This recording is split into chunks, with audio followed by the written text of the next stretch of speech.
ಮಾತರ್ಮೇ ಮಾತರಿಶ್ವನ್ನ ಪಿತರತುಲಗುರೋ ಭ್ರಾತರಿಷ್ಟಾಪ್ತಬಂಧೋ ಸ್ವಾಮಿನ್ ಸರ್ವಾಂತರಾತ್ಮನ್ನಜರ ಜರಯರ್ತರ್ಜನ್ಮ ಮೃತ್ಯಾಮಯಾನಾಂ ಗೋವಿಂದೇ ದೇಹಿ ಭಕ್ತಿಂ ಭವತಿ ಚ ಭಗವನ್ ಊರ್ಜಿತಾಂ ನಿರ್ನಿಮಿತ್ತಾಂ ನಿರ್ವ್ಯಾಜಾಂ ನಿಶ್ಚಲಾಂ ಸದ್ಗುಣಗಣ ಬೃಹತೀಂ ಶಾಶ್ವತೀಂ ಆಶುದೇವ ನಾರಾಯಣಂ ನಮಸ್ಕೃತ್ಯ ನರಂ ಚೈವ ನರೋತ್ತಮಂ ದೇವೀಂ ಸರಸ್ವತೀಂ ವ್ಯಾಸಂ ತಥೋ ಜಯಮುದೀರಯೇ ವಿಜಾನತಾಂ ಅವಿತ್ತಸ್ಯ ಮಧ್ವಸ್ಯ ಜಗತಿ ಗುರೋಃ ಪೂರ್ವಾಚಾರ್ಯಮಹಿಷ್ಠಾನಾಂ ಇಯಂ ಪ್ರಣತಿಮಾಲಿಕಾ ವೈಶಂಪಾಯನ ಉವಾಚ ಮಹಾಯೋಗಿ ಸುತಂ ಪ್ರಾಹ ಕೃಷ್ಣದ್ವೈಪಾಯನೋ ಮುನಿಃ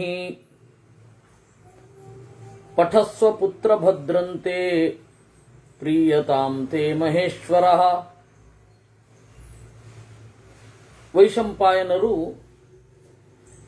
ಜನಮೇಜಯನಿಗೂ ಅದನ್ನು ಹೇಳುತ್ತಾ ಇದ್ದಾರೆ. ಕಥೆಯಲ್ಲಿ ಒಂದು ದೊಡ್ಡ ಜಿಗಿತ, ಕಾಲದ ಜಿಗಿತ. ಕೃಷ್ಣದ್ವೈಪಾಯನರು ಹೇಳಿದ್ದು, ವೇದವ್ಯಾಸರು ಹೇಳಿದರು, ಮಗು ನೀನು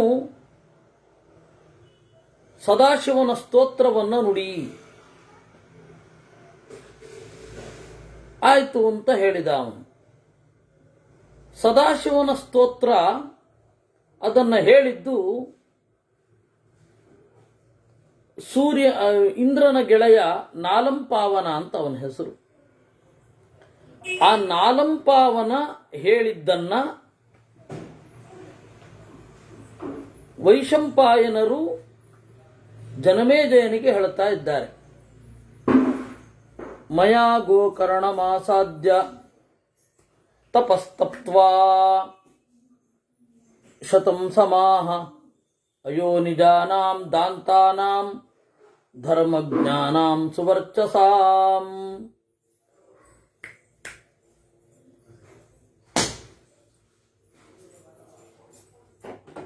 ನಾನು ಗೋಕರ್ಣಕ್ಕೆ ಹೋಗಿ 100 ವರ್ಷಗಳ ಕಾಲ ತಪಸ್ಸು ಮಾಡಿದೆ. ಅಯೋನಿಜರಾದ ದಾಂತಾನಾಂ ಇಂದ್ರಿಯ ನಿಗ್ರಹ ಮಾಡಿದ, ಧರ್ಮವನ್ನು ಬಲ್ಲ, ಸ್ವಾಧ್ಯಾಯದ ಕಾಂತಿಯನ್ನು ಹೊಂದಿರುವ, ಮುಪ್ಪು ಇರದ, ದುಃಖವಿರದ, ಸಾವಿರಾರು ವರ್ಷಗಳ ಕಾಲ ಬಾಳಿದ ಸುಮಾರು ಜನ ಋಷಿಗಳು, 100 ಜನ ಋಷಿಗಳನ್ನು ನಾನು ಪಡೆದೆ ಅಂತಾನೆ ನಾಲಂಪಾವನ. ಯಾರಿಂದ? ಸದಾಶಿವನಿಂದ. ವಾಲ್ಮೀಕಿಶ್ಚಾಪಿ ಭಗವಾನ್ ಯುಧಿಷ್ಠಿರಮಭಾಚತ ವಿವಾದೇ ಸಾಮ್ನಿ ಮುನಿಭಿಃ ಬ್ರಹ್ಮಜ್ಞೋ ವೈ ಭವಾನಿತಿ ಉಕ್ತ ಕ್ಷಣೇನ ಚಾವಿಷ್ಟಃ ತೇನ ಧರ್ಮೇಣ ಭಾರತ. ವಾಲ್ಮೀಕಿಗಳು ಹೇಳ್ತಾರೆ, ನಾನು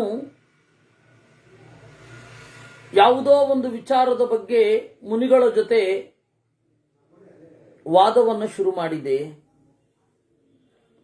ಆಗ ವಾದ ಶುರು ಮಾಡಿದಾಗ ಋಷಿಗಳು ಮುನಿದು ನಿನಗೆ ಬ್ರಹ್ಮಹತ್ಯಾ ಪಾಪ ಬರಲಿ ಎಂದ್ರಂತೆ. ಅವಾಗ ಯಾವುದೋ ಕೆಡಕು ನನ್ನನ್ನು ಪ್ರವೇಶಿಸಿದ ಹಾಗೆ ಆಯಿತು. ಅದರಿಂದ ಹೊರಬರಲಿಕ್ಕೆ ಸದಾಶಿವನನ್ನು ಸ್ತೋತ್ರ ಮಾಡಿದೆ. ಆ ಕೂಡಲೇ ಮುಕ್ತಶ್ಚಾಸ್ಮ್ಯವಶಃ ಪಾಪಾತ್ ತಥೋ ದುಃಖ ವಿನಾಶನಃ ಆಹಮಾಂ ತ್ರಿಪುರಜ್ಞೋ ವೈ ಯಶಸ್ತೇದ್ಯ ಭವಿಷ್ಯತಿ. ಕೂಡಲೇ ಮುಕ್ತನಾದೆ. ಸೊ ಇದನ್ನಿಟ್ಟುಕೊಂಡು ನೀವು ವಾಲ್ಮೀಕಿಗಳ ಬೇಡ ಅನ್ನೋ ಕಥೆಗೆ ಹೋಗಬೇಡಿ, ಅದು ಬೇಡ ನಮಗೆ. ವಾಲ್ಮೀಕಿಗಳು ಏನು ಹೇಳಿದ್ರು ಅಂದರೆ, ನಾನು ಯಾವುದೋ ಒಂದು ವಿಚಾರದಲ್ಲಿ ತೀವ್ರವಾದ ವಿವಾದವನ್ನ ಕೈಗೊಂಡೆ. ಆಗ ಮುನಿಗಳು ನನ್ನ ವಾದದ ವೈಖರಿಯನ್ನು ಕಂಡು ಶಪಿಸಿದರು, ನಿನಗೆ ಬ್ರಹ್ಮಹತ್ಯಾ ಪಾಪ ಬರಲಿ ಅಂತ. ಆಗ ನನಗೆ ಪಾಪ ನನ್ನೊಳಗಡೆ ಹೊಕ್ಕ ಅನುಭೂತಿ ಉಂಟಾಯಿತು. ಇವತ್ತಿನ ಪರಿಭಾಷೆಯಲ್ಲಿ ಫೀಲಿಂಗ್ ಉಂಟಾಯಿತು. ಆಗ ಸದಾಶಿವನನ್ನ ಬೇಡಿದೆ, ಉದ್ಧಾರ ಆದೆ. ಇದು ವಾಲ್ಮೀಕಿಗಳ ಮಾತು. ಇಷ್ಟೇ ಇರೋದು. ಕೂಡಲೇ ಅದು ನೋಡಿ, ಕೂಡಲೇ ಆಗಿದ್ದು ಅಂತ ಹೇಳ್ತಾ ಇರೋದು. ಇದನ್ನು ನಾವು ಎಳೆದು ಬೇರೆ ಯಾವುದಕ್ಕೂ ಮುಟ್ಟಿಸ್ಲಿಕ್ಕೆ ಬರೋಲ್ಲ. ವೈಶಂಪಾಯನಃ ಜಾಮದಗ್ನೋಥ ಕೌಂತೇಯ ಮಾಹಧರ್ಮಭೃತಾಂವರಃ ಋಷಿ ಮಧ್ಯೆ ಸ್ಥಿತಸ್ತಾತ ತಪನ್ನಿವ ವಿಭಾವಸುಹು. ಆಗ ಆ ಯುಧಿಷ್ಠಿರನ ಸುತ್ತ ಕೇಳ್ತಾ ಇದ್ನಲ್ಲ, ಅವನು ನುಡಿದ, ಯಾರು? ಪರಶುರಾಮ.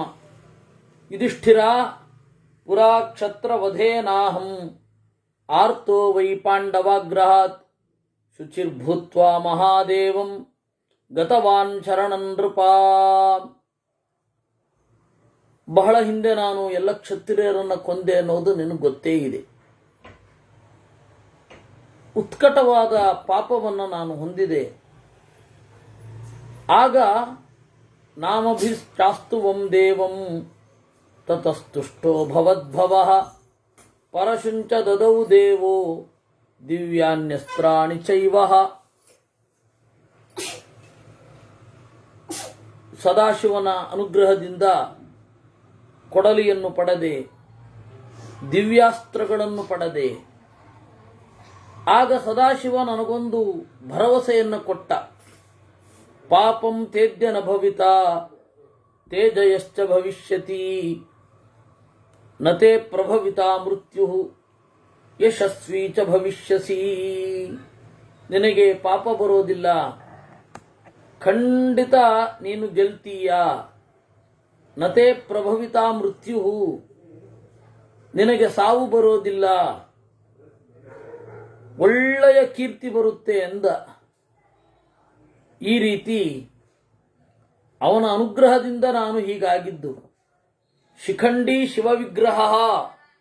ಶಿಖಂಡ ಅಂತ ಹೇಳಿದ್ರೆ ನವಿಲುಗರಿ. ನವಿಲುಗರಿಯನ್ನು ತೊಟ್ಟ ಶಿವ ಈ ರೀತಿ ನನಗೆ ಹೇಳಿದ್ದು.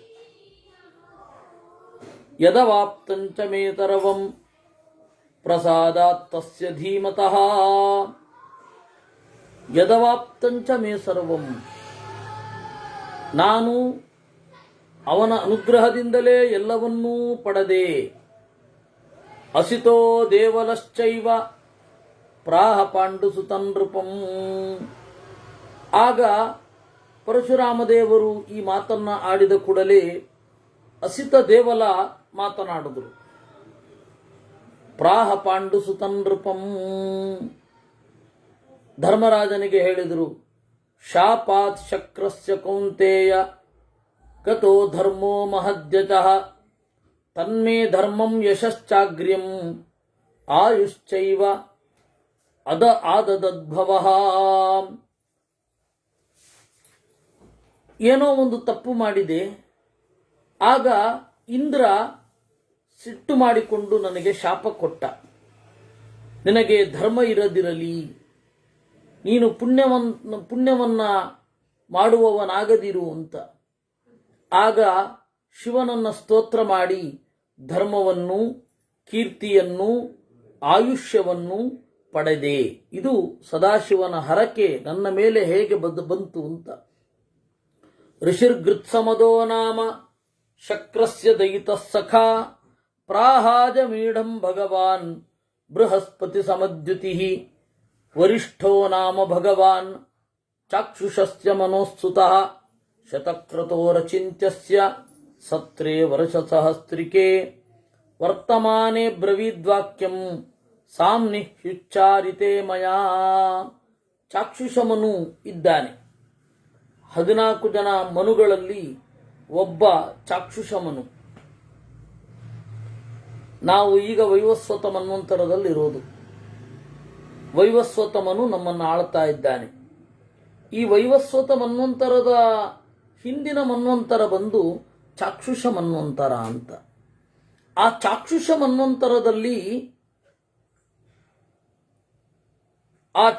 ಮನ್ವಂತರದಲ್ಲಿ ಇರುವ ಮನು ಚಾಕ್ಷುಷ. ಆ ಚಾಕ್ಷುಷ ಮನುವಿನ ಮಗ ವರಿಷ್ಠ. ಅವನು ಈ ರೀತಿ ನುಡಿದ: ರಥಂತರೆ ದ್ವಿಜಶ್ರೇಷ್ಠ ನ ಸಮ್ಯಗನುವರ್ತತೆ ಸಮೀಕ್ಷಸ್ವ ಪುನರ್ಬುದ್ಧ್ಯ ಹರ್ಷ್ಯಂ ತ್ಯಾಜ್ಯ ದ್ವಿಜೋತ್ತಮ ಪ್ರಜ್ಞೆಯ ರಹಿತ ಪಾಪಂ ಅಕಾರ್ಷೀಸ್ತ್ವಂ ಸುದುರ್ಮತೆ. ಏನು ತಪ್ಪು ನಾನು ಮಾಡಿದ್ದು? ಗೃತ್ಸಮದ ಹೇಳೋದು. ಒಂದು ದೊಡ್ಡ ಯಾಗ ನಡೀತಾ ಇತ್ತು. ಆ ದೊಡ್ಡ ಯಾಗದಲ್ಲಿ ರಥಂತರ ಸಾಮವನ್ನು ನಾನು ಹಾಡಬೇಕಿತ್ತು. ಆ ರಥಂತರ ಸಾಮವನ್ನು ತಪ್ಪಾಗಿ ಹಾಡಿದೆ. ಅವಾಗ ವರಿಷ್ಠ ಅನ್ನುವ ರಾಜ ನನ್ನನ್ನು ತಿದ್ದಿದ. ಎಲೈ ಗೃತ್ಸಮದನೇ, ಸಮಾಧಾನ ಮಾಡಿಕೋ. ವಿಪರೀತ ಸಂತೋಷ ಆದರೂ ಸತ್ಯ ಕಾಣೋದಿಲ್ಲ, ವಿಪರೀತ ದುಃಖ ಆದರೂ ಸತ್ಯ ಕಾಣೋದಿಲ್ಲ. ಓ ಗೃತ್ಸಮದನೇ, ನೀನು ವಿಪರೀತ ಸಂತೋಷದಿಂದ ತಪ್ಪು ಹಾಡು ಹಾಡಿದ್ದಿ. ಸಾಮವೇದವನ್ನ ಅಥವಾ ವೇದವನ್ನ ತಪ್ಪಾಗಿ ಉಚ್ಚರಿಸಬಾರದು. ಇಲ್ಲಿಯೇ ಸಾಹಿತ್ಯವನ್ನು ತಪ್ಪಾಗಿ ಉಚ್ಚರಿಸಿದ್ರೆ ಏನೇನೋ ಆಗ್ಬಿಡುತ್ತೆ ಅಲ್ವಾ? ತಿಳಿದು ಸಾಹಿತ್ಯ ತಿಳಿದುಕೊಂಡು ಹಾಡು ಹೇಳಬೇಕು. ಇಲ್ಲಾಂದ್ರೆ ಗತಿ ಏನು ಅಲ್ವಾ? ಯಾರೋ ಒಬ್ಬ ಭಾರ್ಯಾಂ ರಕ್ಷತು ಭೈರವಿ ಎನ್ಲಿಕ್ಕೆ ಭಾರ್ಯಾಂ ಭಕ್ಷತು ಭೈರವಿ ಎಂದ್ಬಿಡ್ತಾ ಇದ್ದಂತೆ. ಭೈರವಿ ಅನ್ನುವ ದೇವಿ ನನ್ನ ಹೆಂಡತಿಯನ್ನು ರಕ್ಷಿಸಲಿ ಅಂತ ಅವನು ಹೇಳಬೇಕಿತ್ತು. ಅದಕ್ಕೇನು ಹೇಳಬೇಕು? ಭಾರ್ಯಾಂ ರಕ್ಷತು ಭೈರವಿ. ಆದರೆ ಬಾಯಿ ತಪ್ಪಿ ಏನು ಹೇಳ್ತಾ ಇದ್ದ? ಭಾರ್ಯಾಂ ಭಕ್ಷತು ಅಂತ ಹೇಳ್ಬಿಡ್ತಾ ಇದ್ದ. ಅದೇನಾಯಿತು? ಅವನ ಹೆಂಡತಿ ಸತ್ತೇ ಹೋದ್ಲು ಅಂತ. ಅದರಿಂದಾಗಿ ತಪ್ಪು ಹೇಳಬಾರದು. ಹಾಗೆ ಸಾಮದಲ್ಲಿ ಸ್ವರವನ್ನೂ ತಪ್ಪು ಹೇಳಬಾರದು. ಇದು ಲೌಕಿಕವಾಗಿ ತಪ್ಪು ನುಡಿಯಬಾರದು. ಇನ್ನು ವೈದಿಕವಾಗಿ ಸ್ವರದಿಂದಲೂ ತಪ್ಪಬಾರದು. ನಾನು ರಥಂತರ ಸಾಮವನ್ನು ಆವಾಗ ನಾನು ರಥಂತರ ಸಾಮವನ್ನು ಅಪಸ್ವರದಲ್ಲಿ ಹೇಳಿದೆ, ನೀನು ಪಾಪ ಮಾಡಿದೆ ಅಂತಂದ ಅವನು. ಆ ವರಿಷ್ಠ ಏನಿದ್ದಾನೆ ಇಂದ್ರನ ಗೆಳೆಯ. ಆಗ ಇಂದ್ರ ನನಗೆ ಶಾಪ ಕೊಟ್ಟ. ಪ್ರಜ್ಞೆಯ ರಹಿತೋ ದುಃಖಿ ನಿತ್ಯಂ ಭೀತೋ ವನೇತರಃ ದಶವರಚ ಸಹಸ್ರಾಣಿ ಶತಾನಿ ದಶಚಾಷ್ಟಚ ನಷ್ಟಪಾನೀಯ ಯವಸೆ ಮೃಗೈರನ್ಯೈಶ್ಚ ವರ್ಜಿತೆ ಅಯಜ್ಞೀಯದ್ರುಮೇ ದೇಶೆ ರುರುಸಿಂಹ ನಿಷೇವಿತೆ ಭವಿತಾತ್ವಂ ಮೃಗಕ್ರೂರೋ ಮಹಾದುಃಖ ಸಮನ್ವಿತಃ. ನೀನು ಪ್ರಜ್ಞೆಯಿಂದ ರಹಿತನಾಗಿ ಈ ಕೆಲಸವನ್ನ ಮಾಡಿದೆ. ಅದರಿಂದಾಗಿ ನಿಜವಾಗಿಯೂ ನಿನ್ನ ಪ್ರಜ್ಞೆ ನಾಶವಾಗಲಿ. ದುಃಖಿಯಾಗು, ಭೀತನಾಗಿ ಕಾಡಿನಲ್ಲಿರುವ ದೊಡ್ಡ ಮೃಗವಾಗು.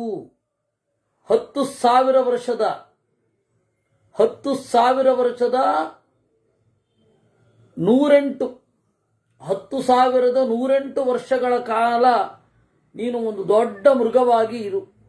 ಯಾವ ಕಾಡಿನಲ್ಲಿ ನಷ್ಟಪಾನೀಯ ವ್ಯವಸ್ಥೆ, ಯಾವ ಕಾಡಿನಲ್ಲಿ ಮೇವು ಸಿಗೋದಿಲ್ವೋ, ಯಾವ ಕಾಡಿನಲ್ಲಿ ನೀರು ಸಿಗೋದಿಲ್ವೋ, ಬೇರೆ ಮೃಗಗಳೂ ಇಲ್ಲವೋ, ಅಯಜ್ಞೀಯ ದ್ರುಮೇ ದೇಶೆ, ಯಜ್ಞ ಏನಿದೆ, ಯಜ್ಞಕ್ಕೆ ಯೋಗ್ಯವಾದ ಮರಗಳೂ ಇರದ ಬರೇ ಮೊಲ ಸಿಂಹ ಇವುಗಳಿರುವ ಒಂದು ಜಾಗದಲ್ಲಿ ಕ್ರೂರ ಮೃಗವಾಗಿರುವಂತ ಶಾಪ ಕೊಟ್ಟ. ತಸ್ಯ ವಾಕ್ಯಸ್ಯ ನಿಧನೆ ಪಾರ್ಥಜಾತೋ ಹ್ಯಹಂ ಮೃಗಃ ತಥೋ ಮಾಂ ಶರಣಂ ಪ್ರಾಪ್ತಂ ಪ್ರಾಹ ಯೋಗಿ ಮಹೇಶ್ವರಃ. ನಾನು ಅವನ ಮಾತು ಮುಗಿತಿದ್ದ ಹಾಗೇನೆ ದೊಡ್ಡ ಮೃಗವಾದೆ. ಕೂಡಲೇ ಶಿವನನ್ನು ನೆನೆದೆ. ಅವಾಗ ಸದಾಶಿವ ಮೈದೋರಿ ಅವನು ಬಹಳ ಕೃಪೆ. ಸದಾಶಿವ ಆಶುತೋಷ ಅಂತ ಬೇಗ ಸಂತೋಷವನ್ನು ಹೊಂದುವವ. ಅಜರಶ್ಚಾಮರಶ್ಚೈವ ಭವಿತಾ ದುಃಖವರ್ಜಿತಃ ಸೌಮ್ಯತ್ವಮಸ್ತು ತೇ ಸೌಮ್ಯ ಯುವಯೋರ್ವರ್ಧತಾಂ ಕ್ರತುಃ. ನೀನು ಅಜರನೂ ಅಮರನೂ ಆಗಿ ದುಃಖವಿರದಂತೆ ಇರು. ನೀವು ಚೆನ್ನಾಗಿ ಯಾಗವನ್ನ ಮಾಡ್ರಿ ಅಂದ. ವರಿಷ್ಠ ಅನುಗ್ರಹಾನೇವಮೇತಃ ಕರೋತಿ ಭಗವಾನ್ ವಿಭು ಅಯಂ ಧಾತಾ ವಿಧಾತಾ ಚ ಸುಖ ದುಃಖೇ ಚ ಸರ್ವದಾ. ಇಷ್ಟು ಕರುಣಾಳು ಸದಾಶಿವ. ಈ ರೀತಿ ಎಷ್ಟು ಜನರನ್ನು ಉದ್ಧಾರ ಮಾಡಿದ್ದು. ಯುಧಿಷ್ಠಿರನ ಭೀಷ್ಮರ ಉಪದೇಶ ಕೇಳುವಾಗ ಆ ಭೀಷ್ಮರ ಉಪದೇಶಕ್ಕೆ ಸಾಕ್ಷಿಯಾಗಿ ನಿಂತ ಋಷಿಗಳೆಲ್ಲ ಮಾತಾಡ್ತಾ ಇದ್ದಾರೆ. ವಾಲ್ಮೀಕಿ ಆಯಿತು, ಆಯ್ತಾ, ಪರಶುರಾಮ ಆಯಿತು, ಆಮೇಲೆ ವೈಶಂಪಾಯನರಾಯಿತು, ಆಮೇಲೆ ವರಿಷ್ಠ ಅಂತನ್ನುವ ರಾಜ ಹೇಳ್ತಾ ಇದ್ದಾನೆ, ಆಮೇಲೆ ಅಸಿತ ದೇವಲ. ಈ ಅಸಿತ ದೇವಲ ಏನಿದ್ದಾನೆ ಅವನದು ಆಯಿತು. ಇವನ ಹೆಸರಿನಲ್ಲಿ ಬೇಕಾಷ್ಟು ಸೂಕ್ತಗಳಿವೆ. ಅದಾದ ಮೇಲೆ ಪರಶುರಾಮನದ್ದಾಯಿತು ಅಂತ ಹೇಳಿದ್ವಲ್ಲ. ಗೃತ್ಸಮದ ಭಾರ್ಗವ, ಗೃತ್ಸಮದ ಅಂತ ಹೇಳಿ ಭೃಗು ಗೋತ್ರದಲ್ಲಿ ಬಂದ ಒಬ್ಬ ಋಷಿ, ಅವನ ಒಂದು ಮಾತಾಯಿತು. ಈಗ ಜೈಗೀಶವ್ಯ ಅಂತ. ಮಮಾಷ್ಟಗುಣಮೈಶ್ವರ್ಯಂ ಮನೋಯಜ್ಞೇನ ತೋಚಿತಃ ಯತ್ನೇನಾಲ್ಪೇನ ಚ ವಿನಾ ದತ್ತವಾನ್ ಭಗವಾನ್ ಪುರಾ. ಜೈಗೀಶವ್ಯ ಹೇಳ್ತಾ ಇದ್ದಾನೆ, ನಾನು ಮಾನಸಿಕ ಯಜ್ಞವನ್ನು ಮಾಡಿದೆ. ಮಾನಸಿಕ ಯಜ್ಞ ಅಂದರೆ ಆ ದೇವರ ಗುಣಗಳ ಚಿಂತನೆ ಅಷ್ಟೆ. ಅದನ್ನು ಮಾನಸಿಕ ಯಜ್ಞ ಅಂತ ಕರೀತಾರೆ. ಆ ಮಾನಸಿಕ ಯಜ್ಞ ಮಾಡಿದ್ದರಿಂದ ಅತ್ಯಂತ ಸಂತುಷ್ಟನಾದ ಅವನು ಯತ್ನೇನ ಅಲ್ಪೇನ, ಸ್ವಲ್ಪ ಪ್ರಯತ್ನ ಪಟ್ಟರೂ ಸಾಕು, ಅವನು ನನ್ನಲ್ಲಿ ಅಷ್ಟಗುಣಮೈಶ್ವರ್ಯಂ 8 ಗುಣಗಳನ್ನು ನೀಡಿದ. ಅಣಿಮ, ಮಹಿಮ, ಗರಿಮ, ಪ್ರಾಪ್ತಿ, ಪ್ರಾಕಾಮ್ಯ, ಈಶಿತ್ವ, ಲಘಿಮ, ಆಮೇಲೆ ಸಿದ್ಧಿ. ಇಷ್ಟು. ಅಣಿಮ ಅಂತಂದ್ರೆ ಸಣ್ಣದಾಗೋದು, ಗರಿಮ ಅಂದ್ರೆ ಭಾರ ಆಗೋದು, ಲಘಿಮ ಅಂತ ಹೇಳಿದ್ರೆ ಹಗೂರ ಆಗಿಬಿಡೋದು. ಅಣಿಮ ಅಂದ್ರೆ ಚಿಕ್ಕದಾಗೋದು, ಗರಿಮ ಅಂದ್ರೆ ಭಾರ ಆಗೋದು, ಮಹಿಮಾ ಅಂದ್ರೆ ದೊಡ್ಡದಾಗೋದು, ಲಘಿಮ ಅಂದ್ರೆ ಹಗುರ ಆಗೋದು, ಪ್ರಾಪ್ತಿ ನೆನಪಿಸಿಕೊಂಡ ದೇಶದಲ್ಲಿ ಹೋಗಿದ್ದು ಬಿಡೋದು ಪ್ರಾಪ್ತಿ, ಪ್ರಾಕಾಮ್ಯ ಬಯಸಿದ್ದು ಅವನ ಕಡೆಗೆ ಬಂದ್ಬಿಡುತ್ತೆ, ಈಶಿತ್ವ ಒಡೆತನ. ಈ ರೀತಿ 8 ಸಿದ್ಧಿಗಳು. ಆ 8 ಸಿದ್ಧಿಗಳನ್ನು ಸದಾಶಿವ ನನಗೆ ಕೊಟ್ಟ. ಪರಾಶರಶ್ಚಾಹ ಮುನಿ ಪುರಾ ಮಮ ಚತೋಷಿತಃ ಮಹಾತಪ ಮಹಾತೇಜ ಮಹಾಯೋಗಿ ಮಹಾಯಚಾಹ ವೇದಾವಾಸ ಕ್ರಿಯಾವಾತಃ ಬ್ರಹ್ಮಣ್ಯ ಕರುಣಾಮಯ. ಪರಾಶರ ಹೇಳಿದ, ಹೌದು, ಸದಾಶಿವ ಏನಿದ್ದಾನೆ ಅವನು ಮಹಾತಪಸ್ವಿ, ಮಹಾ ತೇಜಸ್ವಿ, ಮಹಾಯೋಗಿ, ಮಹಾಯಶಸ್ವಿ, ವೇದಗಳ ನೆಲೆ, ವೇದಾವಾಸ, ಕ್ರಿಯಾವಾಸ, ಎಲ್ಲ ಕ್ರಿಯೆಗಳ ನೆಲೆ, ಬ್ರಹ್ಮಣ್ಯ ಜ್ಞಾನಿಗಳನ್ನು ಪ್ರೀತಿಸುವವ ಕರುಣಾಮಯ ಅಪಿನಾಮೇಪ್ಸಿತ ಪುತ್ರ ಮಮ ಸ್ಯಾದ್ವೈ ಮಹೇಶ್ವರಾತ್ ತಮಭಿಜ್ಞಾಯ ಮಾಮಾಹ ಶಂಕರಸ್ತ್ರಿಪುರಾರ್ದನಃ. ನನಗೆ ಒಳ್ಳೆ ಮಗ ಬೇಕು ಅಂತ ಇತ್ತು. ನಾನು ಶಿವನನ್ನು ಕೇಳಿಕೊಂಡೆ. ಆಗ ಶಿವ ನುಡಿದ, ಪಿತೃದೇವತೆಗಳ ಕನ್ಯೆ ಒಬ್ಬಳು ಇದ್ದಾಳೆ, ಅವಳು ಶಾಪದಿಂದ ಉಪರಿತರ ವಸುವಿನ ಮಗಳಾಗಿದ್ದಾಳೆ. ಆ ಶಾಪ ಇದ್ದದ್ರಿಂದ ಅಂಬಿಗರ ಮನೆಯಲ್ಲಿ ಬೆಳೆದಳು. ಅವಳು ನಿಜವಾಗಿಯೂ ಕ್ಷತ್ರಿಯ ಕನ್ಯೆ, ವ್ಯಾಸ ಬೋಯಿಯ ಮಗ ಅಂತಾರೆ. ವಾಸ್ತವವಾಗಿ ವೇದವ್ಯಾಸರು ಕ್ಷತ್ರಿಯಳಾದ ಸತ್ಯವತಿಯ, ಅವಳ ಹೆಸರು ಯೋಜನಗಂಧಿ ಅಂತ, ಗಂಧವತಿ ಅಂತ ಕರೀತಾ ಇದ್ರು. ಮೊದಲು ಅವಳು ಮತ್ಸ್ಯಗಂಧಿ ಆಗಿದ್ಲು. ಮೀನಿನ ವಾಸನೆ ಅವಳಿಗೆ, ನೋಡ್ಲಿಕ್ಕೆ ಚಲುವಾಂತ ಚಲುವೆ. ಆದರೆ ಅವಳ ಮೈಯಿಂದ ಹೊರಡುವ ಗಂಧವನ್ನು ಮಾತ್ರ ಸಹಿಸ್ಲಿಕ್ಕೆ ಆಗ್ತಾ ಇರಲಿಲ್ಲ. ಅದಕ್ಕೆ ಅವಳಿಗೆ ಮತ್ಸ್ಯಗಂಧಿ ಅಂತ ಕರೀತಾ ಇದ್ರು.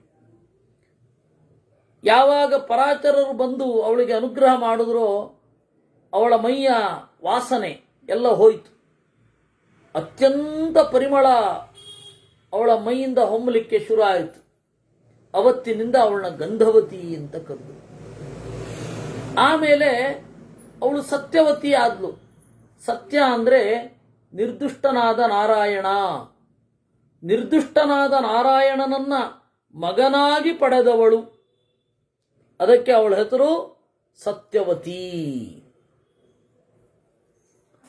ಆ ಸತ್ಯವತಿ ಏನಿದ್ದಾಳೆ, ಅವಳ ಹತ್ತಿರ ಹೋಗು, ನೀನು ಒಳ್ಳೆ ಮಕ್ಕಳನ್ನ ಪಡೆಯುತ್ತೀಯಾ ಅಂತ ಹೇಳಿದ್ದು ಸದಾಶಿವ ಕೂಡ. ತಸ್ಯಾಂ ಹಿ ದುಷ್ಕೃತಾನಾಂಚ ವಿದ್ಯೆಯ ಶೋಧಕಸ್ಸುತಃ ವೇದಾನಾಂಚ ಸವೈಕರ್ತ ಕುರುವಂ ಚಕರಸ್ತಥಾಂ.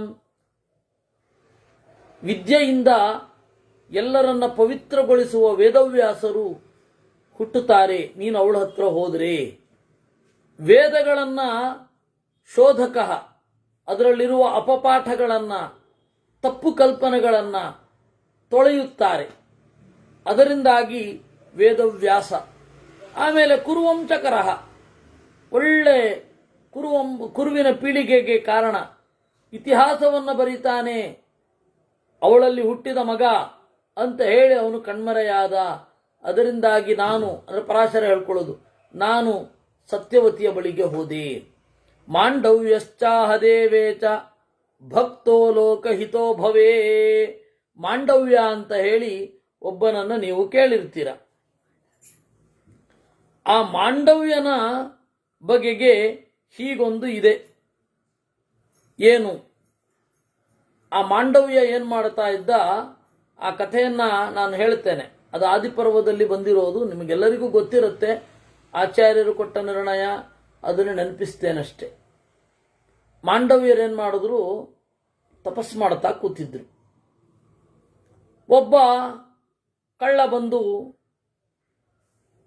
ಅವರ ಇದರಲ್ಲಿ ಅವಿತುಕೊಂಡ, ಅವರ ಗುಡಿಸಲಲ್ಲಿ ಅವಿತುಕೊಂಡ. ಮಾಂಡವ್ಯರು ತಪಸ್ ಮಾಡ್ತಾ ಇದ್ದಾರೆ. ಅನೇಕ ಜನ ಅಟ್ಟಿಸ್ಕೊಂಡು ಬಂದ್ರಲ್ಲಿ, ರಾಜಭಟರು. ಇಲ್ಲಿ ಒಬ್ಬ ಕಳ್ಳ ಹೋದ ಗೊತ್ತಾ ನಿಮಗೆ ಅಂತ ಕೇಳಿದ್ರು. ಪೊಲೀಸರು ಬುದ್ಧಿ ನಿಮಗೆ ಗೊತ್ತೇ ಇರುತ್ತೆ. ಅವರು ಏನು ಹೇಳಲಿಲ್ಲ, ತಪಸ್ಸಿನಲ್ಲಿದ್ದರು. ಇವ್ರಿಗೆ ಅದೆಲ್ಲ ಗೊತ್ತಾಗಲ್ಲ. ಸರಿ,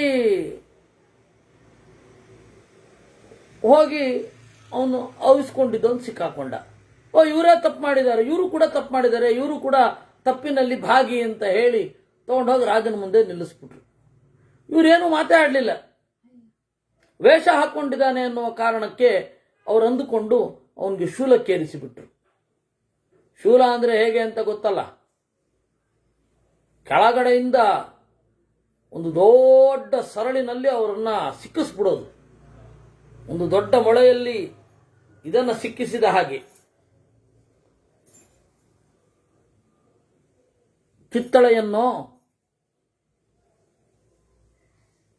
ಮೂಸಂಬಿಯನ್ನೋ ಸಿಕ್ಕಿಸಿದ ಹಾಗೆ ಸಿಕ್ಕಿಸ್ಬಿಡೋದು, ಆ ಥರ ಮನುಷ್ಯನನ್ನು ಮಾಡಿಬಿಡೋದು. ಹಾಗೆ ಮಾಡಿದ್ರಿಂದ ಇವರೇನು ವಿಚಲಿತರಾಗಲಿಲ್ಲ ಅಣಿಮಾಂಡವ್ಯರು. ಆಗ ಋಷಿಗಳೆಲ್ಲ ರಾತ್ರಿ ಬಂದು ರಾಜನಿಗೆ ಹೇಳಿದ್ರು, ನೀನು ಎಂಥವರನ್ನ ಹಾಕಿದಿ ಗೊತ್ತಾ, ಮಹಾ ತಪಸ್ವಿ ಅವರು ಅಂತ.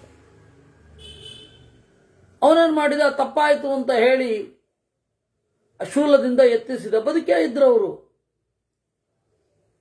ಆದರೆ ಅಲ್ಲೊಂದು ಕಬ್ಬಿಣದ ತುಂಡು ಉಳಿದು ಬಿಡ್ತು. ಅವರು ಅಂದ್ಕೊಂಡ್ರಂತೆ, ನಾನು ಬ್ಯಾಗು ಹಾಕ್ಕೊಳ್ಳೋದೇ ಬೇಡ, ಅಥವಾ ಬ್ಯಾಗನ್ನು ನಾನು ಕೈಯಲ್ಲಿ ಹಿಡ್ಕೊಳ್ಬೇಕಾಗಿಲ್ಲ, ಅದಕ್ಕೆ ಸಿಕ್ಕಿಸ್ಕೊಂಡು ಬರಬಹುದು. ಹೂವನ್ನೋ ತುಳಸಿಯನ್ನೋ ಆ ಥರದ್ದು ಹೂವು ಮೊದಲಾದವುಗಳನ್ನು ತರಬೇಕಾದ್ರೆ ಅದಕ್ಕೆ ಭುಜದ ಮೇಲೆ ಬಂದಿರುವ ಆ ಅಣಿ ಏನು ಮೊಳೆ ಇದೆ ಅದಕ್ಕೆ ನೇತಾಕೊಂಡು ಬಂದ್ಬಿಡ್ಬೋದು ಅಂತ. ಅದಕ್ಕೆ ಅವ್ರಿಗೆ ಅಣಿ ಮಾಂಡವ್ಯ ಅಂತ ಹೆಸರಾಯಿತು. ಆದರೆ ಅಲ್ಲಿಗೆ ಮುಗಿಲಿಲ್ಲ. ಅವ್ರಿಗೆ ಜಿಜ್ಞಾಸೆ ಬಂತು, ನಾನೇನು ತಪ್ಪು ಮಾಡಿದ್ದೀನಿ? ಎಲ್ಲ ತಪ್ಪನ್ನು ತಿಳಿಯುವವ ಲೋಕಸಾಕ್ಷಿ ಯಮ, ಅವನನ್ನೇ ಹೋಗಿ ಕೇಳೋಣ ಅಂತ ಯಮಲೋಕಕ್ಕೆ ಹೋದರು. ಯಮಲೋಕಕ್ಕೆ ಹೋಗಿ ಯಮನನ್ನು ಕೇಳಿದ್ರು, ನಾನೇನು ತಪ್ಪು ಮಾಡಿದೆ ಅಂತ. ಅದಕ್ಕೆ ನೀನು ಪತಂಗಿಕಾನಾಂ ಪೃಷ್ಠೇತು ತ್ವಯೈಷಿಕಾ ಪ್ರವೇಶಿತ, ಒಂದು ನೊಣದ ಹಿಂದೆ ನೀನು ಕಡ್ಡಿಯನ್ನು ತಗೊಂಡು ಚುಚ್ಚಿದ್ದಿ, ಅದಕ್ಕೆ ಚುಚ್ಚಿದ್ಯಲ್ಲ, ಅದಕ್ಕೆ ಈ ರೀತಿ ಆಯಿತು ಅಂತ. ಅವ್ರಿಗೆ ಭಾರಿ ಆಶ್ಚರ್ಯ ಆಯಿತು. ಅಷ್ಟು ಸಣ್ಣ ತಪ್ಪು ಏನಿದೆ ಅದು ಈ ತನಕ ಮಾಡಿದ ತಪಸ್ಸಿಗೆ ಎಲ್ಲ ಏನು ಇರೋದೇ ಇಲ್ಲ, ಪೂರ್ತಿ ವಾಶೌಟ್ ಆಗೋಗಿರುತ್ತೆ. ಆ ಥರ ತಪಸ್ಸು ಮಾಡಿದ್ದೀನಿ, ನೀನು ಸುಳ್ಳು ಹೇಳ್ತಾ ಇದೆಯಾ ಅಂದ್ರು. ಇದರ ಅರ್ಥ ನಾನು ಚುಚ್ಚಿಲ್ಲ ಅಂತ ಅರ್ಥ ಅಲ್ಲ, ಆ ಚುಚ್ಚಿದ್ದಕ್ಕೆ ಫಲ ಇದಲ್ಲ ಅಂತ. ಆಮೇಲೆ ಶಾಪ ಕೊಟ್ಟರು ಯಮನಿಗೆ, ಸುಳ್ಳು ಹೇಳ್ತಾ ಇದ್ದಿ, ನೀನು ನೀಚ ಯೋನಿಯಲ್ಲಿ ಹುಟ್ಟು ಅಂತ. ಯಮ ಆ ಶಾಪವನ್ನು ಸ್ವೀಕಾರ ಮಾಡಿದ. ಅದರಿಂದಲೇನೆ ವಿದುರನಾಗಿ ಹುಟ್ಟಿದ್ದು. ಅಷ್ಟಕ್ಕೆ ಸಮಾಧಾನ ಆಗಲಿಲ್ಲ. ಇನ್ನು ಮೇಲೆ ಲೋಕದಲ್ಲಿ 14 ವರ್ಷ ಮೇಲ್ಪಟ್ಟು ತಪ್ಪು ಮಾಡಿದರೆ ಅವರಿಗೆ ಶಿಕ್ಷೆ ಆಗಲಿ, ಆ ಅಪರಾಧಕ್ಕೆ ಶಿಕ್ಷೆ. ನಾವು 16ಕ್ಕೆ ಅಂತ ಇಟ್ಕೊಂಡಿದ್ದೀವಿ, ಆದರೆ 14 ವರ್ಷಕ್ಕೇನೆ ಮೇಜರ್ ಆಗೋಗ್ತಾರೆ ಮಕ್ಕಳು. ಯಾರ ಪ್ರಕಾರ? ವೇದಾಂತದ ಪ್ರಕಾರ. ಈಗ 16ಕ್ಕೆ ಮೇಜರ್ ಆಗೋದು ಅಂತ. 18 14 ಆದ ಮೇಲೆ ಸರಿಸುಮಾರು ಪ್ರಜ್ಞಾವಂತರಿಗೆ ಗೊತ್ತಾಗುತ್ತೆ, ನಾನು ತಪ್ಪು ಮಾಡ್ತಾ ಇದ್ದೀನಿ, ತಪ್ಪು ಮಾಡ್ತಾ ಇಲ್ಲ ಇತ್ಯಾದಿಗಳು ಗೊತ್ತಾಗುತ್ತೆ. ಅದರಿಂದ ಮಾಂಡವ್ಯರಿಗೆ ಆ ಒಂದು ಶಿಕ್ಷೆ ಆಗಿದ್ದರಿಂದ ನಮಗೂ ಉಪಕಾರ ಆಯಿತು. 14 ವರ್ಷದ ತನಕ ಮಾಡುವ ತಪ್ಪುಗಳಿಗೆ ಒಂದು ಎಕ್ಸ್ಕ್ಯೂಸ್ ಇದೆ. ಮತ್ತೆ ಆವಾಗ ದೊಡ್ಡ ತಪ್ಪು ಮಾಡುವ ಹಾಗೆ ಆಗೋದು ಇಲ್ಲ. ಬಹಳ ದೊಡ್ಡ ತಪ್ಪು ಮಾಡಲಿಕ್ಕೆ ಒಂದು ಇಂಟೆನ್ಷನ್ ಮೂಡೋದು, ಒಂದು ಪ್ರಜ್ಞೆ ಮೂಡೋದು 14 ಆದಮೇಲೆ. ಬೇರೆ ಯಾರೋ ಮಾಡಿದಾಗ ಭಾಗವಹಿಸ್ಬೋದು ಅಷ್ಟೇ 14 ಒಳಗಡೆ. ಇದು ಆದ ಘಟನೆ. ವಾಸ್ತವವಾಗಿ ಅಲ್ಲಿ ಆಗಿದ್ದೇನು ಗೊತ್ತಾ? ಮಾಂಡವ್ಯರು ವಸಿಷ್ಠ ಸಾಮ್ಯಂ ಸಮಭೀಪ್ಸಮಾನಂ ಪ್ರತ್ಯಾವಯನ್ನಿಚ್ಛಯಾ ಚಾಪಮಾಪ. ವಸಿಷ್ಠ ಸಾಮ್ಯಂ ಸಮಭೀಪ್ಸಮಾನಂ, ವಸಿಷ್ಠರಂತೆ ನಾನಾಗಬೇಕು, ಒಳ್ಳೆ ಇಚ್ಛೆ ಅಲ್ವಾ ಅಂತ ಕೇಳಬಹುದು. ಒಳ್ಳೆ ಇಚ್ಛೆ ಪ್ರಾಚೀನ ಭಾರತದ ಪ್ರಕಾರ ಅಲ್ಲ. ನನ್ನ ಯೋಗ್ಯತೆ ಎಷ್ಟಿದೆಯೋ ಆ ಯೋಗ್ಯತೆಗೆ ತಕ್ಕ ಹಾಗೆ ವಿಕಾಸ ಆಗಲಿ, ಆ ಯೋಗ್ಯತೆಗೆ ತಕ್ಕ ಹಾಗೆ ಬೆಳವಣಿಗೆ ಆಗಲಿ ಅಂತ ಅಂದುಕೊಳ್ಳೋದು ಒಳ್ಳೆಯದು. ಅವ್ರ ಥರ ಆಗಬೇಕು, ಇವ್ರ ಥರ ಆಗಬೇಕು ಅಂತ ಸ್ಪರ್ಧೆ ಮಾಡೋದಿದೆಯಲ್ಲ, ಅದು ಒಳ್ಳೆಯದಲ್ಲ. ನಮಗಿಂತ ಚಿಕ್ಕವರಲ್ಲಿ ಸ್ಪರ್ಧೆ ಮೂಡಲ್ಲ, ನಮಗಿಂತ ದೊಡ್ಡವರಲ್ಲಿ ಸ್ಪರ್ಧೆ ಮಾಡಬಾರದು. ಅಂದರೆ ಯಾವ ಮಟ್ಟದ ಸಂತುಲನದಿಂದ ನಾವು ತಪಸ್ ಮಾಡಬೇಕು ಅಂತ ಅನ್ನೋದಿರುತ್ತೆ. ನಾವು ಇವತ್ತು ನೋಡ್ತಾ ಇದ್ದೇವೆ. ಇವತ್ತು ಪಾಪ ನಮ್ಮ ಗುರುಗಳು ಹೋಗಿ 5 ವರ್ಷ ಆಯ್ತಾ ಅಂತ, ಹೆಚ್ಚಿನ ಪಕ್ಷ 5 ವರ್ಷ ಆಯಿತು. ಇನ್ನೂ ಅವ್ರ ಮೇಲಿನ ಸ್ಪರ್ಧೆಯಿಂದ ವೇದಕ್ಕೆ ವ್ಯಾಖ್ಯಾನ ಮಾಡ್ತೀನಿ, ಬರೆದು ಬಿಸಾಕ್ಬಿಡ್ತೀನಿ ಅಂತ ಹೋಗೋರಿದ್ದಾರೆ ಅಂದರೆ ಗತಿ ಏನು? ನಮ್ಮ ಸ್ಪರ್ಧಾ ಮನೋಭಾವ ಎಲ್ಲಿಗೆ ಬಂದಿದೆ? ವೇದಾಂತದಲ್ಲಿ ಸ್ಪರ್ಧೆ ನಿಷಿದ್ಧ. ವೇದಾಂತದಲ್ಲಿ ಸ್ಪರ್ಧೆ ನಿಷಿದ್ಧ. ನನ್ನ ಬೆಳವಣಿಗೆ ನನಗೆ ಯೋಗ್ಯವಾದರೆ ಮುಗೀತು. ನಾನು ಎಷ್ಟು ಬೆಳೆಯಬಹುದೋ ಅಷ್ಟು ಬೆಳೆದ್ರೆ ಮುಗೀತು.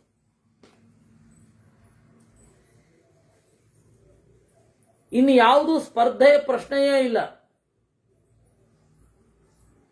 ನನ್ನ ಮಾಗುವಿಕೆ ನನ್ನ ಯೋಗ್ಯತೆಗೆ ತಕ್ಕ ಹಾಗೆ ಒಂದು ಬೆಳವಣಿಗೆ ಆದರೆ ಆಯಿತು. ಈ ಮನೋಭಾವವೇ ಎಲ್ಲ ಕಡೆ ಇರಬೇಕು. ಮಾಂಡವ್ಯರೇನು ಮಾಡಿದ್ರು?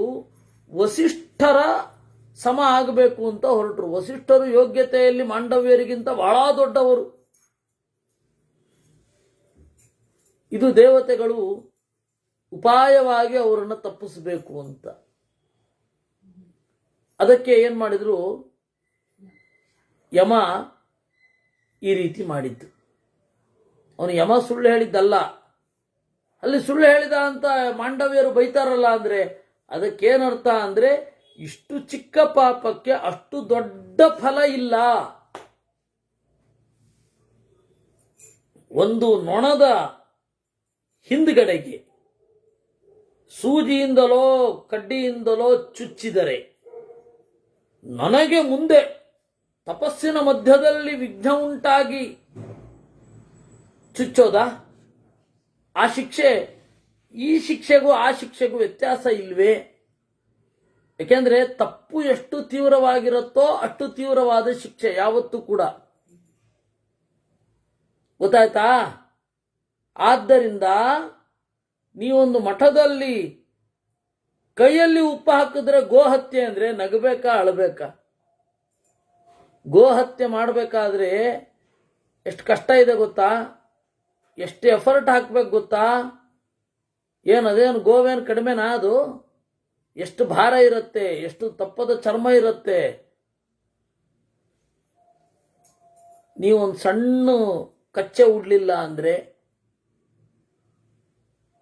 ಅದು ಕಚ್ಚ, ಅದೇನೋ ಹೇಳ್ತಾರೆ ಆ ಷಟ್ಕಚ್ಚ ಇರಬೇಕು ಅಂತ. ಆಮೇಲೆ ಇದರಲ್ಲಿ ಅದು ಕೈಯಲ್ಲಿ ಉಪ್ಪು ಹಾಕಿಬಿಟ್ರೆ, ಕೈಯಲ್ಲಿ ಉಪ್ಪು ಹಾಕುವ ಕ್ರಿಯೆಗೂ ಗೋವನ್ನು ಕತ್ತರಿಸುವ ಕ್ರಿಯೆಗೂ ಎಲ್ಲಿಂದ ಎಲ್ಲಿಗೆ ಸಾಮ್ಯ? ಎಫರ್ಟ್ ಒಂದೇನಾ ಎರಡೂ ಕಡೆ? ಅದನ್ನೇ ಅವನು ಇಟ್ಕೊಂಡು ಶಾಪ ಕೊಟ್ಟಿದ್ದು.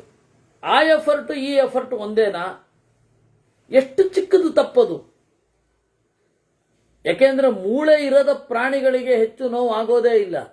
ಮೂಳೆ ಇರೋದ್ರಿಂದ ನೋವಾಗತ್ತೆ. ಅವಾಗ ಮಾಡಿದ ತಪ್ಪು ಮೂಳೆ ಇರುವ ನನಗೆ,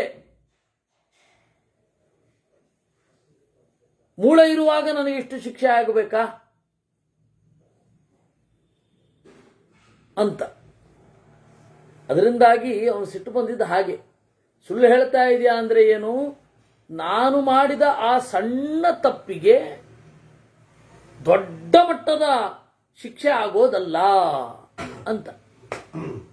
ಹಂಗೆ ಅದಕ್ಕೆ ನೀನು ಸುಳ್ಳು ಹೇಳ್ತಾ ಇದ್ದೀ ಅಂತ ಹೇಳಿದ್ದು. ಅಚೋರಶ್ಚೋರ ಚಂಕಾಯಾಂ ಶೂಲ ಭಿನ್ನೋ ಹ್ಯಹಂ ತದಾ ತತ್ರಸ್ಥೇನ ಸ್ತುತೋ ದೇವಃ ಪ್ರಾಹ ಮಾಂ ವೈ ಮಹೇಶ್ವರ. ಆ ಮಾಂಡವ್ಯ ಹೇಳ್ತಾ ಇದ್ದಾನೆ, ಕಳ್ಳನಾಗದಿದ್ದರೂ ಇವನು ಕಳ್ಳ ಎಂಬ ಅನುಮಾನದಿಂದ ನಾನು ಶೂಲ ಭಿನ್ನನಾದೆ. ಶೂಲ ಭಿನ್ನನಾಗಿ ನಾನು ಸ್ತೋತ್ರ ಮಾಡಿದೆ.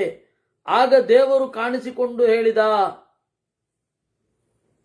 ಮೋಕ್ಷಂ ಪ್ರಾಪ್ಸ್ಯಸಿ ಶೂಲಾಗ್ರಾತ್ ಭವಿಷ್ಯಸಿ ಸಮಾಯುತಂ. ನೀನು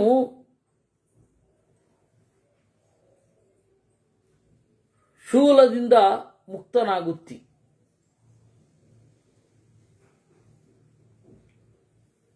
ಶೂಲವನ್ನ ನೆಟ್ಟಿದ್ರಿಂದ ನಿನಗೆ ಯಾವ ದುಃಖವೂ ಉಂಟಾಗಲ್ಲ, ರೋಗ ಉಂಟಾಗಲ್ಲ. ಆದಿವ್ಯಾಧಿಗಳಿಂದ ರಹಿತನಾಗಿ 10,000 ವರ್ಷಗಳ ಕಾಲ ಬಾಳ್ತೀಯ. ಶೂಲದಿಂದ ಸೀಳಿದ್ರೂ ಕೂಡ ಅಮರ್ಷಂ ತಮಲಂ ಕರ್ತುಂ ಶಕ್ತೋ ನಿರ್ವಿಘ್ನ ಧರ್ಮ ಭಾಕ್ ತೀರ್ಥಾಭಿಷೇಕಂ ಸಕಲಂ ತ್ವಮವಿಘ್ನೇನ ಚಾಪ್ಸ್ಯಸಿ. ನೀನು ತೀರ್ಥಾಭಿಷೇಕವನ್ನು ಮಾಡ್ತೀಯ, ಎಲ್ಲ ತೀರ್ಥಗಳಲ್ಲಿ ಸ್ನಾನ ಮಾಡ್ತೀಯ, ಒಳ್ಳೆಯ ಸ್ವರ್ಗವನ್ನು ಪಡೆಯುತ್ತೀಯ ಅಂತ ಅವನು ಹೇಳಿದ. ಅವನ ಅನುಗ್ರಹದಿಂದ ನಾನು ಹಿಂಗೆ ಬದಲಾದೆ ಅಂತ ಹೇಳುತ್ತಾರೆ. ಪೇಜಾವರ ಸ್ವಾಮಿಗಳು ಈ ಘಟನೆಯನ್ನ, ಈ ಕಥೆಯನ್ನು ಹೇಳುವಾಗ ಅವರೊಂದು ಹೇಳ್ಕೊಳ್ತಾ ಇದ್ರು. ಚಿಕ್ಕಂದಿನಲ್ಲಿ ನಾನು ಬೆಕ್ಕಿನ ಮರಿಯನ್ನ ಬಾವಿಯಲ್ಲಿ ಹಾಕೋದು ಎತ್ತೋದು, ಸರೋವರದಲ್ಲಿ ಮುಳುಗಿಸೋದು ಎತ್ತೋದು. ಆ ಬೆಕ್ಕು ಗಡಗಡ ಗಡಗಡ ನಡುಗುವಾಗ ನಾನು ಕೀಟ್ಲೆ ಮಾಡಿ ಸಂತೋಷ ಪಡ್ತಾ ಇದ್ದೆ. ಪ್ರಾಯ ಅದರ ಕಾರಣವೋ ಏನೋ ಅವ್ರು ಬರ್ಕೊಂಡಿದ್ದಾರೆ ಇನ್ ದ ಸೆನ್ಸ್ ಅವರು ಹೇಳಿದ್ದನ್ನ ವಿಜಯೇಂದ್ರಾಚಾರ್ಯರು ಅನ್ನುವವರು ಮತ್ತೆ ಬೆಮ್ಮತ್ತಿ ಶ್ರೀಶ ಅವನು ಬರೆದಿದ್ದಾನೆ. ಗಡಗಡ ನಡುಗೋದನ್ನು ನೋಡಿ ನಾನು ಕೀಟ್ಲೆ ಮಾಡಿ ನಗ್ತಾ ಇದ್ದೆ. ಅದರ ಪರಿಣಾಮವೋ ಏನೋ ನನಗೆ ಒಂದು ಚೂರು ಚಳಿಯೂ ಆಗೋದಿಲ್ಲ, ಸಹಿಸಲಿಕ್ಕೆ ಆಗುವಲ್ಲ. ಅದಕ್ಕೆ ಅವರು ಎಲ್ಲ ಗಾಡಿಯಲ್ಲಿ ಎಲ್ಲ ಬಾಗಿಲು ಮುಚ್ಚಿಬಿಡೋರು. ಕಿಟಕಿ ಅಂತ ಕರೀತಾ ಇದ್ರು, ಗ್ಲಾಸ್ ಅಂತ ಇರಲಿಲ್ಲ ನಮ್ಮ ಥರ, ಗಾಜು ಕನ್ನಡಿಯನ್ನೋರು ಎಲ್ಲ ಕನ್ನಡಿಯನ್ನು ಮುಚ್ಚಬೇಕು. ಆ ಬಿಸಿಲಲ್ಲಿ ಆ ಪ್ಲಾಸ್ಟಿಕ್ ವಾಸನೆ ನಮಗೆ ತಡಿಲಿಕ್ಕಾಗ್ತಾ ಇರಲಿಲ್ಲ. AC ಇರ್ತಿರಲಿಲ್ಲ, ಯಾವ ಕಡೆಯೂ ಇದಾಗ್ತಾ ಇರಲಿಲ್ಲ. ಆ ಪ್ಲಾಸ್ಟಿಕ್ಕಿನ ವಾಸನೆ ಬಹಳ ಕಷ್ಟ ಆಗೋಗೋದು ನಮಗೆ. ನಮ್ಮ ಕಷ್ಟವನ್ನು ನೋಡಿ ಅವರು ಇದನ್ನು ಹೇಳ್ತಾ ಇದ್ರು, ನನಗೆ ನೀವು ಗುರುದಕ್ಷಿಣೆ ಕೊಡೋದು ಅಂತಂದ್ರೆ ವಾಹನದ ಕನ್ನಡಿಯನ್ನು ತೆಗೆದೇ ಇರುವುದು. ಆ ಥರದ ಸ್ವಾಮಿಗಳು ನನಗೆ ಆ ಡಿಸೆಂಬರು, ಈ ಚಳಿಗಾಲದ ಬೆಂಗಳೂರು ಚಳಿ, ಅವತ್ತಿಡೀ ನಾನು ಊಟ ಮಾಡಲಿಲ್ಲ, ಊಟ ಆಗಲಿಲ್ಲ, ನನಗೊಂದು ತುತ್ತು ಇಳಿಲಿಲ್ಲ. ಆ ವಿದ್ಯಾಪೀಠದ ಬಯಲಲ್ಲಿ ಭರೋ ಅನ್ನಿಸುವ ಚಳಿಯಲ್ಲಿ ಹಾಕಿ ಕುಡಿಸಿದ್ದಾರೆ ಅವ್ರನ್ನ. ಒಮ್ಮೆ ಎದ್ದು ಎಲ್ಲರನ್ನ ಬೈಬಾರದೆ ಅವರು, ಇಷ್ಟೊಂದು ಚಳಿ ಆಗ್ತಾ ಇದೆ ಗೊತ್ತಾಗಲ್ವಾ ನಿಮಗೆ ಅಂತ ಬೈಬಾರದೆ ಅವರು ಅಂತ ಅನ್ನಿಸಿದ್ದು ಇದೇ ಈ ದಿವಸಗಳಲ್ಲಿಯೇ ಅವ್ರದ್ದು ಆರಾಧನೆ. ಹಾಗೆ ಒಂದು ರೀತಿ 1 ವರ್ಷದಲ್ಲಿ ನಾನು 3 ಜನರನ್ನ ಕಳ್ಕೊಂಡೆ. ಪೇಜಾವರ ಸ್ವಾಮಿಗಳ ಜೊತೆಗೆ ಒಡನಾಡ್ಲಿಕ್ಕೆ ಆಗ್ತಾ ಇರಲಿಲ್ಲ. ಯಾಕೆಂದ್ರೆ ಯಾವಾಗಲೋ ಒಮ್ಮೆ ವರ್ಷದಲ್ಲಿ 1 ಸರ್ತಿ, ತಪ್ಪಿದ್ರೆ 2 ಬಾರಿ, ಅದೇನು ಫ್ಲೈಯಿಂಗ್ ವಿಸಿಟ್ ಹಿಂಗೆ ನೋಡಿ ಬರೋದು. ಆದರೆ ಅವರಿದ್ದಾರೆ ಅನ್ನೋದೊಂದು ಭರವಸೆ, ಎಲ್ಲೋ ಧ್ರುವ ನಕ್ಷತ್ರ ಇದ್ದ ಹಾಗೆ. ಇನ್ನು ನಮ್ಮ ತಂದೆ ಅವರು ಸ್ವಾಮಿಗಳು ಹೋದ ಕೆಲವೇ ದಿವಸದಲ್ಲಿ ಅವರು ಹೋದರು. ಅವ್ರು ಹೋಗಿ 6 ತಿಂಗಳು, 6 ತಿಂಗಳು ಇಲ್ಲ 5 ತಿಂಗಳು ನಮ್ಮ ಗುರುಗಳು ಹೋದರು. ಒಟ್ಟಿಗೆ ಜೀವನಕ್ಕೆ ಆಸರೆ ಅಂತ ಇದ್ದ 3 ಜನ ಹೊಟ್ಟೋದು. ವಿಶೇಷತಃ ನಮ್ಮ ತಂದೆಯವರು ಮತ್ತೆ ಗುರುಗಳು ಹಾಗೆ ನೋಡು, ಆ ವರ್ಷ 20ನೇ ಇಸ್ವಿ 19 ಕಡೆಗೆ ಇವ್ರು ಹೋಗಿದ್ದು, 19 ಡಿಸೆಂಬರ್ ಅವ್ರು ಹೋಗಿದ್ದು, 20 ಜೂನ್ ನಮ್ಮ ತಂದೆಯವರು ಹೋಗಿದ್ದು, 20 ಡಿಸೆಂಬರ್ ಗುರುಗಳು ಹೋಗಿದ್ದು. ಹಾಗಾಗಿ ಹೋಯಿತು. ಯಾಕಾಯ್ತು ಅಂದರೆ ಅಣಿಮಾಂಡವ್ಯನ ಕಥೆ ಕೇಳಿದಾಗೆಲ್ಲ ಸ್ವಾಮಿಗಳ ನೆನಪಾಗತ್ತೆ. ಅವ್ರು ಹೇಳಿದ್ದು ಪತಂಗಿಕಾನಾಂ ಪೃಷ್ಠೇತು ತ್ವಯೈಷಿಕಾ ಪ್ರವೇಶಿತ ಅನ್ನುವ ಮಾತಿಗೆ ತಮಗೆ ಅನ್ವಯಿಸಿಕೊಂಡು ಅವರು ಹೇಳಿದ್ದು ಅದಕ್ಕೆ ಅಂತ ಅನ್ಸತ್ತೆ. ನನಗೊಂದು ಚೂರು ಚಳಿಯೂ ಆಗೋದಿಲ್ಲ, ಎಲ್ಲ ಯಾವ ಕಡೆಯಿಂದಲೂ ಗಾಳಿ ಬರಬಾರದು ಅಂತ. ಯಾಕೆ ನಾನು ಆಗ ಮಾಡಿದ್ದು ಅಂತ ನೆನಪಿಸ್ಕೊತಾ ಇದ್ರು, ಅದು ನೆನಪಾಗತ್ತೆ. ಅಮರ್ಷಂ ಸಮಲಂ ಕರ್ತುಂ, ಅದರಿಂದಾಗಿ ಅವನು ಹೇಳಿದ ಏವ ಮುಕ್ತಾತ ಭಗವಾನ್ ವರೆಣ್ಯೋ ವೃಷವಾಹನಃ, ಈ ರೀತಿಯಾಗಿ ನುಡಿದು ನಾನು ಶೂಲದಲ್ಲಿ ಬೇಯ್ತಾ ಇದ್ದೇನೆ, ಆಗಲೇ ಅವನು ಕಾಣಿಸಿಕೊಂಡು ವರವನ್ನು ನೀಡಿ ಕಣ್ಮರೆಯಾದ. ಇಷ್ಟು ಅಣಿಮಾಂಡವ್ಯನ ಮಾತಾಯಿತು. ಅದಾದ ಮೇಲೆ ಗಾಲವ ಅಂತ ನುಡಿದ. ಗಾಲವ ಯಾರು ಅಂತ ಹೇಳಿದ್ರೆ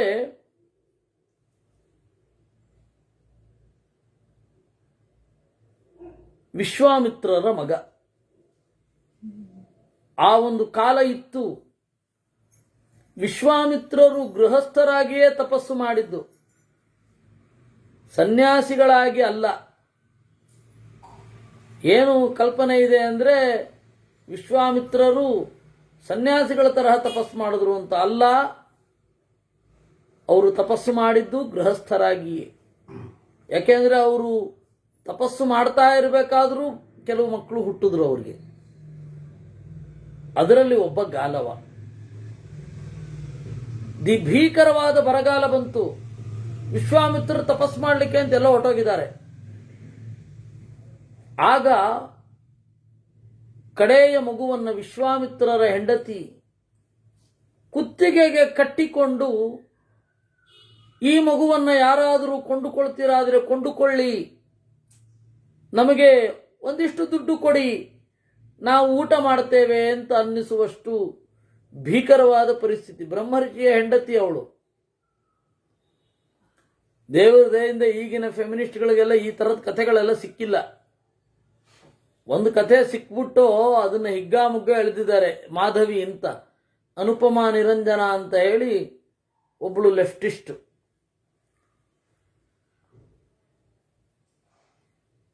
ಬ್ರಾಹ್ಮಣರವರು,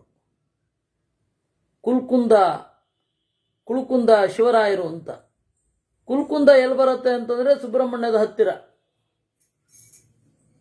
ಕುಲ್ಕುಂದ ಶಿವರಾಯರು, ಅವರ ಕಾವ್ಯನಾಮ ನಿರಂಜನ ಅಂತ. ಕರ್ನಾಟಕದ ಕಮ್ಯುನಿಸ್ಟರಲ್ಲಿ ಅಗ್ರಗಣ್ಯರವರು. ಕಮ್ಯುನಿಸಂನ ಚಿಂತನೆಯಲ್ಲಿ ಅಲ್ಲಿ ಇದೆಯಲ್ಲ ಉಮಾ ಟಾಕೀಸ್ ಪಕ್ಕದಲ್ಲಿಯೇ ಅವರ ಮನೆ ಇತ್ತು. ನಾನು ಚಿಕ್ಕಂದಿನಲ್ಲಿ ನೋಡಿದ್ದೇನೆ. ಅಂದ್ರೆ ಅವ್ರ ಮನೆ ಹೆಸರು ಅವ್ರನ್ನಲ್ಲ, ಆದ್ರೆ ನಾನು ಚಿಕ್ಕಂದಿನಲ್ಲಿದ್ದಾಗಿನಿಂದ ಇದ್ದ ಸಾಹಿತಿಗಳೆಲ್ಲ ನೆನಪಿದ್ದಾರೆ. ಅದೇನು ಗೊತ್ತಿಲ್ಲ ನನಗೆ. ಅನುಪಮಾ ನಿರಂಜನ ಮಾಧವಿ ಅನ್ನುವ ಒಂದು ಕಾದಂಬರಿ, ಅದು ಯಯಾತಿಯ ಮಗಳು ಮಾಧವಿಯ ಬಗ್ಗೆ ಅವರು ಬರೆದದ್ದು. ಹಾಗೆ ಈ ಗಾಲವನ್ ಕಥೆ ಸಿಕ್ಕಿಲ್ಲ, ದೇವರ ದಯೆ. ಭೀಕರವಾದ ಬರಗಾಲದಲ್ಲಿ ವಿಶ್ವಾಮಿತ್ರರ ಹೆಂಡತಿ ಕುತ್ತಿಗೆಗೆ ಮಗುವನ್ನು ಕಟ್ಟಿಕೊಂಡು, ಯಾರಾದರೂ ಈ ಮಗುವನ್ನು ತಗೊಳ್ತೀರಾ, ಮಾರ್ತಾ ಇದ್ದೇನೆ, 2 ಹೊತ್ತಿಗಾಗುವಷ್ಟು ಅನ್ನ ಕೊಟ್ರೆ ಸಾಕು, ಈ ಮಗುವನ್ನು ಮಾರಿಬಿಡ್ತೇನೆ ಅಂತ ಇದ್ದಂತೆ. ಆಗ ತ್ರಿಶಂಕು ಅಂತ ಒಬ್ಬ ಇದ್ನಲ್ಲ, ಅವನ ಹೆಸರು ಸತ್ಯವ್ರತ ಅಂತ, ಹರಿಶ್ಚಂದ್ರನ ಅಪ್ಪ. ಆ ಸತ್ಯವ್ರತ ಅಂತ ಏನಿದ್ದಾನೆ, ಆ ಸತ್ಯ ಹರಿಶ್ಚಂದ್ರನ ಹತ್ರ ಹೆಂಗ್ ಬಂದು ಸೇರ್ತೋ ದೇವ್ರಿಗೆ ಗೊತ್ತು. ಆ ಸತ್ಯವ್ರತ ಅವನು ಬಂದು ಇಲ್ಲ ನೀವೇ ಇಟ್ಕೊಳ್ಳಿ ಅಂತ ಹೇಳಿ ಅವನು ದಿವಸ ಅನ್ನ ತಂದು ಹಾಕ್ತಾ ಇದ್ದ ಎಲ್ಲಿಂದಲೋ. ಅದೇನು ಅವ್ರಿಗೆ ನನ್ನಿಂದ ತಗೊಳ್ಳಿಕ್ಕೆ ಸಂಕೋಚ ಆಗಬಾರದು ಅಂತ ಹೇಳಿ ಮನೆಯ ಮುಂದಿನ ಮರದ ಕೊಂಬೆಗೆ ಕಟ್ಟಿ ಹೊರಟೋಗ್ತಾ ಇದ್ದ. ಇವರು ಅದನ್ನು ತಗೊಂಡು ತಿನ್ನೋದು. ಈ ರೀತಿ ಎಷ್ಟೋ ವರ್ಷಗಳ ಕಾಲ ಬಾಳ್ವೆ ಮಾಡಿದ್ರು. ಆ ಮಗುವಿಗೆ ಏನು ಹೆಸರು? ಗಾಲವ. ಗಾಲವ ಅಂದ್ರೇನು? ಗಲ ಅಂದ್ರೆ ಕುತ್ತಿಗೆ, ಕುತ್ತಿಗೆಯಲ್ಲಿ ಕಟ್ಟಿದ ಮಗು ಅಂತಾನೆ ಹೆಸರಾಗೋಯ್ತು, ಗಾಲವ ಅಂತ. ಆ ಗಾಲವ ಹೇಳ್ತಾನೆ, ಕೌಶಿಕೇನಾಭ್ಯನುಜ್ಞಾತಂ ಪುತ್ರಂ ವೇದ ವಿಭೂಚಿತಂ ನತಾತ ತರುಣಂ ದಾಂತಂ ಪಿತಾ ತ್ವಾಂ ಪಶ್ಯತೆ ನಘಾ. ಆ ಗಾಲವನ ತಾಯಿ ಹೇಳಿದ್ಲಂತೆ, ಗಾಲವ ಹೇಳ್ಕೊಳ್ಳೋದು, ನಂದು ಎಂತಹ ಪರಿಸ್ಥಿತಿ ಅಂದರೆ ನನ್ನ ಅಮ್ಮ ಅಳ್ತಾ ಅಳ್ತಾ ಹೇಳಿದ್ಲು, ಮಗು ಒಳ್ಳೆ ತರುಣನಿದ್ದಿ, ವೇದವನ್ನು ಚೆನ್ನಾಗಿ ತಿಳಿದಿದ್ದಿ, ಇಂದ್ರಿಯ ನಿಗ್ರಹವುಳ್ಳವನಾಗಿದ್ದಿ, ಯೋಗ್ಯನಾಗಿದ್ದಿ, ಆದರೆ ಎಂತ ಮಾಡೋದು, ತಂದೆ ನಿನ್ನನ್ನು ನೋಡುವ ಭಾಗ್ಯವನ್ನ ನೀನು ಪಡೆದಿಲ್ಲ, ನಿನ್ನ ತಂದೆಗೂ ನಿನ್ನನ್ನು ನೋಡುವ ಭಾಗ್ಯ ಇಲ್ಲ ಅಂತ ಕಾಣುತ್ತೆ ಅಂತ.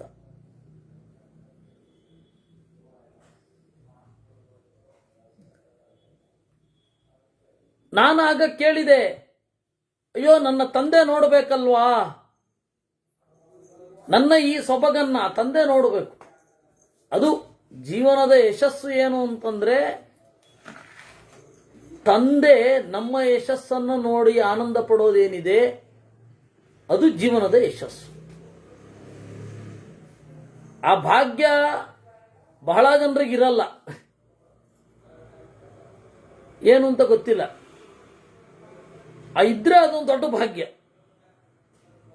ಮಗನ ಯಶಸ್ಸನ್ನ ತಂದೆ ನೋಡಿ ಖುಷಿ ಪಡೋದು, ತಂದೆಯ ಕಣ್ಣಿನಲ್ಲಿ ಓ ಒಳ್ಳೆ ಮಗನನ್ನ ಹೆತ್ತೆ ಅಂತನ್ನುವ ಭಾವ ಇಣುಕೋದನ್ನ ನೋಡುವ ಭಾಗ್ಯ ಬಹಳ ಕಡಿಮೆ ಜನಕ್ಕಿರೋದು. ಹಾಗಿರುವಾಗ ನನಗೆ ಬಹಳ ದುಃಖ ಆಯಿತು. ತಾಯಿಯನ್ನೇ ಕೇಳಿದೆ ಏನ್ ಮಾಡಬೇಕು ಅಂತ. ಶಿವನನ್ನ ಜಪಿಸು ಅಂತಂದ್ಲು. ಶಿವನನ್ನ ಕುರಿತು ಜಪ ಮಾಡಿದೆ, ತಪಸ್ಸು ಮಾಡಿದೆ, ಶಿವ ಕಂಡ. ಆಗ ಅವನು ಹೇಳಿದ, ಶಿವ ವಶಂ ಕ್ಷಿಪ್ರಂ ದ್ರಷ್ಟಾಸಿ ಪಿತರಂ ಕ್ಷಯೇ. ಇಲ್ಲಪ್ಪ, ನಿಮ್ಮ ಮನೆಗೆ ಅವನು ಬರ್ತಾನೆ, ಏನು ಯೋಚನೆ ಮಾಡಬೇಡ, ನಿನ್ನನ್ನು ಗುರುತಿಸ್ತಾನೆ ಅಂತ ಹೇಳಿ ಶಿವ ನನಗೆ ನುಡಿದ. ಅಷ್ಟು ಹೊತ್ತಿಗೆ ನಾನು ಮನೆಗೆ ಹೋದೆ.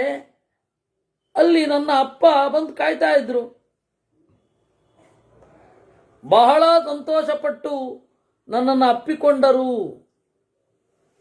ಅಂತ ಹೇಳಿದ. ಈ ಗಾಲವನ ಕಥೆಯೊಂದಿಗೆ ಋಷಿಗಳ ಅನುಭವದ ಕಥನ ಮುಗಿಯುತ್ತೆ. ಆಮೇಲೆ ಇನ್ನೂ ಇದೆ, ಸದಾಶಿವನ ಶಿವಸ್ತುತಿ ಇದೆ, ಇಲ್ಲೊಂದು ಶಿವಸ್ತುತಿ ಬರುತ್ತೆ. ಅದನ್ನ ನಾವು ನಾಳೆ ನೋಡಿ ಅಲ್ಲಿಂದ ಮುಂದೆ ಹೋಗುವ. ಕೃಷ್ಣಾರ್ಪಣಮಸ್ತು.